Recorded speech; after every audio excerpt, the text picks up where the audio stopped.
आज देश के संसद में बजट पेश किया और मेरा साफ मानना है और हमारे पार्टी का स्पष्ट मानना है कि ये बजट नहीं था बल्कि देश का सेल था। देश निर्माण के लिए कोई बजट नहीं बल्कि ये देश बेचने का बजट था। सब लोग जानते हैं, पहले रेलवे को बेचा, एयर इंडिया को बेचा, भारत पेट्रोलियम को बेचा गया, तरह तरह की संस्थानों के संपत्तियों को बेचा गया और ये पूरी तरीके से जितने प्रतिष्ठान हैं और जितनी संपत्तियां हैं बची हुई देश की, उसको बेचने की तैयारी और निजी क्षेत्रों में देने की तैयारी चल रही है। इस बजट में और क्या बिक रहा है?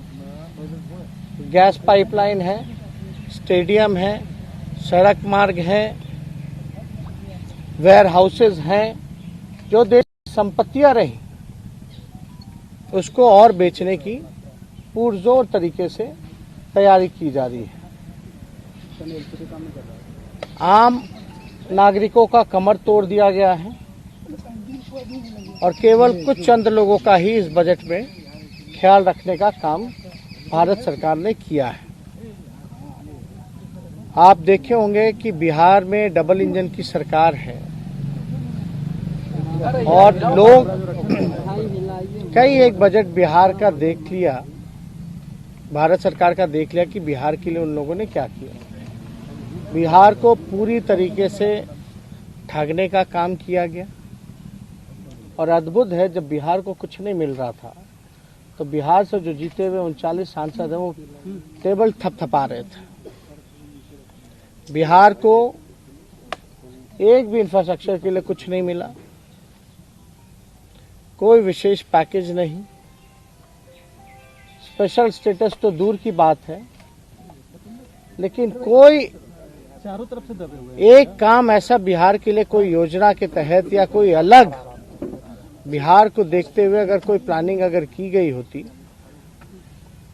तो शायद आप लोगों को, हम लोगों को खुशी होती, लेकिन बिहार को पूरी तरीके से इग्नोर किया गया। हम तो बिहार के मुख्यमंत्री से पूछते रहेंगे कि केवल हाथ ही हिलाएंगे या बताएं कि बिहार को इस बजट से क्या मिला। बिहार में डबल इंजन की सरकार है तो क्या दिख रहा है अलग? क्या आपको विशेष तौर पे बिहार को मदद मिली, सहयोग मिली, चाहे इंफ्रास्ट्रक्चर के क्षेत्र में हो या किसी अन्य क्षेत्रों में हो? पूरी तरीके से बिहार के साथ जो है सौतेला व्यवहार किया गया और केंद्र सरकार लगातार जो है ये कहती रही है कि 2022 तक जो है किसानों का आय दुगुना करेंगे, लेकिन 2020 में ही भिखारी बनाने की तैयारी केंद्र सरकार ने कृषि बिल के माध्यम से कर दिया है। बिहार की क्या दयनीय स्थिति है ये आप सब लोगों को पता है। धान के खरीद को लेकर के या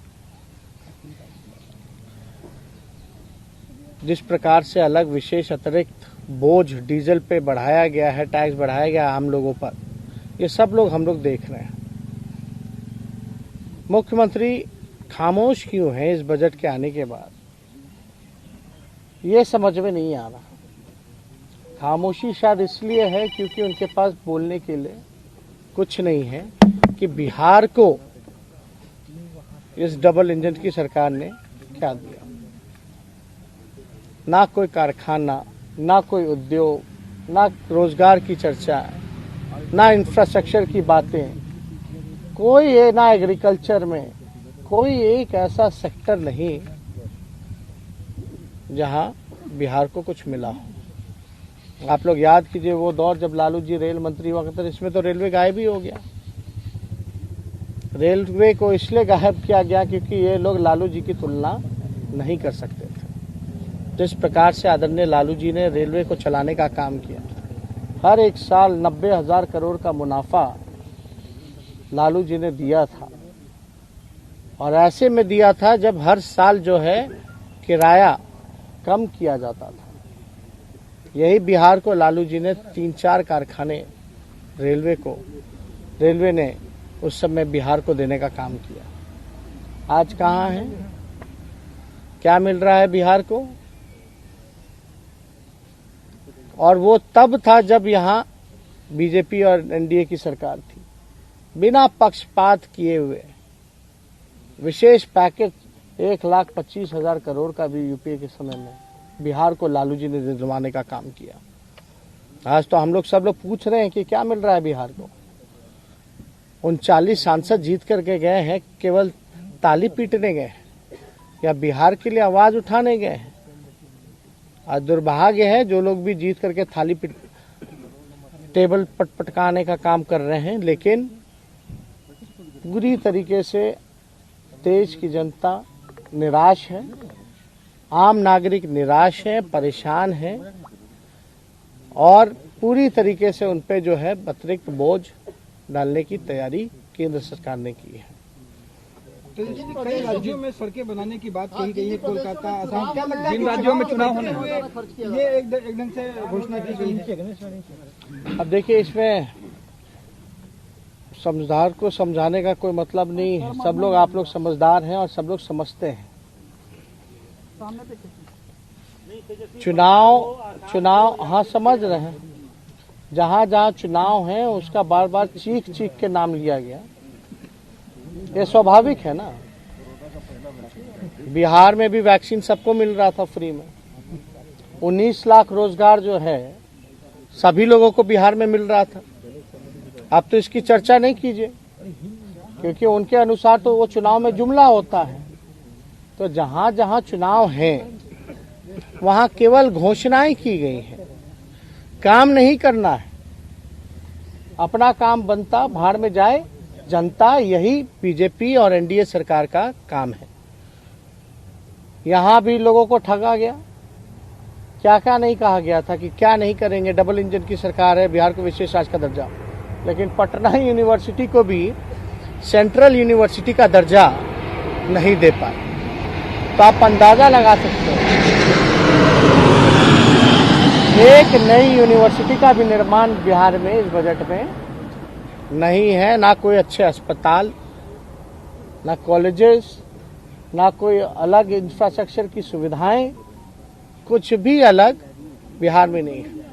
बिहार के लेके अब तो देश को ही बेचने की तैयारी है। हम लोग तो ये बार बार से कह रहे हैं, ये बजट ही नहीं बल्कि सेल था। ये देश के निर्माण के लिए नहीं बल्कि देश को बेचने का बजट और सेल था। और ये आप सब लोगों ने देखा होगा।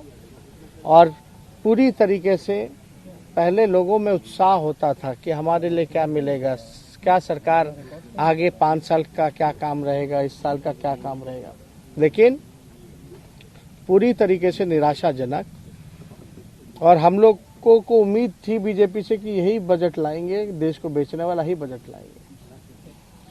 आज संविधान खतरे में है, देश खतरे में है। पूरी तरीके से सरकारी इंस्टीट्यूशन हो या किसान हो, सभी लोग, छात्र, युवा, बेरोजगार, सब लोग जो है निराश है, मायूस है इस मौजूदा सरकार के बजट से और सेल से।